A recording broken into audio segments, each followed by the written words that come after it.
Milhares de vítimas mortas durante abordagens policiais em Arapiraca protestaram nesse último final de semana. Eles cobram justiça e punição aos responsáveis. O repórter Marcelo Moreno, ele vem com informações a respeito do que aconteceu nesses protestos, né? Em Arapiraca, inclusive. Marcelo.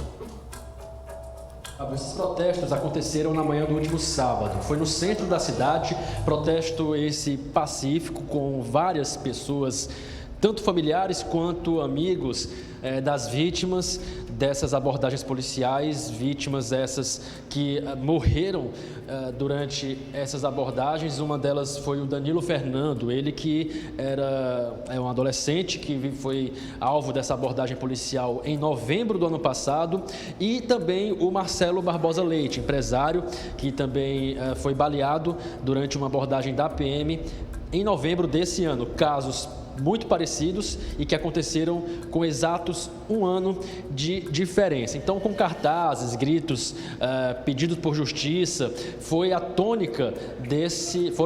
as tônicas desse protesto registrado em Arapiraca na manhã desse sábado. A gente relembra aqui esses casos, Fábio, e também nós trouxemos aqui no Plantão Alagoas o mais recente, o caso do empresário Marcelo Barbosa Leite, ele que na madrugada do dia 14 de novembro não teria, de acordo com a polícia, não teria obedecido uma ordem de parada dos policiais militares do 3º Batalhão, que iniciaram uma perseguição ao carro onde estava o empresário.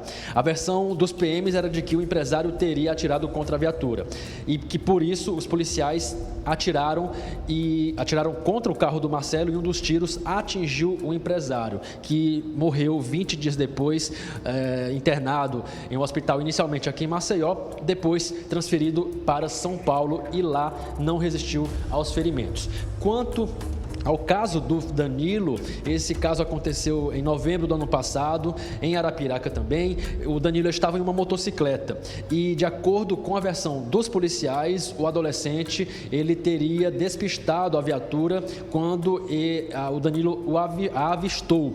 E aí os policiais também iniciaram um acompanhamento, segundo a versão dos PMs.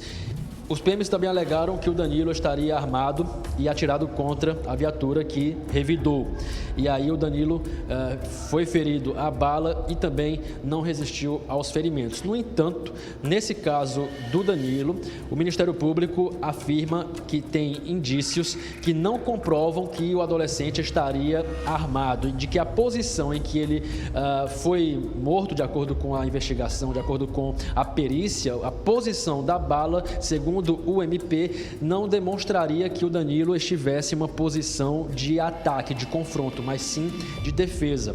Versão essa defendida pelo Ministério Público, que processou 4 policiais, inclusive pelo crime de fraude processual, pois, segundo o MP, a arma que foi encontrada junto com o Danilo teria sido plantada pelos policiais. Assim como no caso do Marcelo, onde também o empresário estaria com uma arma, essa informação é contestada pela família e pela defesa do Marcelo, e esse caso é investigado também pela Polícia Civil. Portanto, casos muito parecidos, similares, quase que similares, que promoveu a junção dessas duas famílias enlutadas decorrentes dessas abordagens policiais em Arapiraca, que resultou, portanto, nesse protesto pedindo por justiça e também por punição aos envolvidos, que até agora estão no campo da investigação, estão sendo tratados como investigados, até que uma denúncia seja oferecida pelo Ministério Público para cada um desses casos, e aí cabe à Justiça, se aceitar, levar adiante para que possa ter um julgamento, se assim for o caso. Fábio.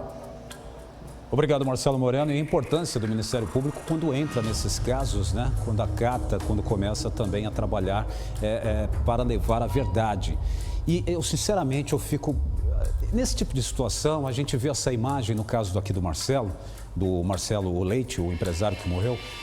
Não tinha uma câmera, pelo menos, mostrando, né, se esse cara se ele tinha mostrado a arma para os policiais. A gente não conseguiu ver isso, né? Conseguiu ver uma imagem lá da conversão, de fato, tentando sair da primeira viatura. Então, isso tem que ser trabalhado minuciosamente. E de verdade, é uma opinião minha. Se eu estivesse sendo investigado em uma situação como essa, eu tinha pelo menos, sem mostrar o rosto, mandava um áudio, fazia uma carta aberta, colocava exatamente como aconteceu, né? Eu falo como o integrante da guarnição. Procurava o comando, deixa eu falar aí com o pessoal, eu não quero me identificar, mas aconteceu assim, assim, assim, assim. Porque isso fica gerando essa expectativa, né, do desenrolar dessa situação. É uma partida muito difícil em que os familiares têm de uma pessoa tão querida como era o Marcelo em Arapiraca, né? Podem acontecer crimes e exceções? Pode sim, pode ter falha, pode ter erro, sem sombra de dúvidas, mas está uma história um pouco difícil de acreditar até esse momento, né? A gente não vê o outro lado, a gente só vê essa informação. E é um fato triste e lamentável, um tiro de fuzil pelas costas, realmente acho que é um pouco desproporcional. Concorda comigo? Vamos aguardar aí, vamos esperar o que vem acontecer nos próximos dias. Olha...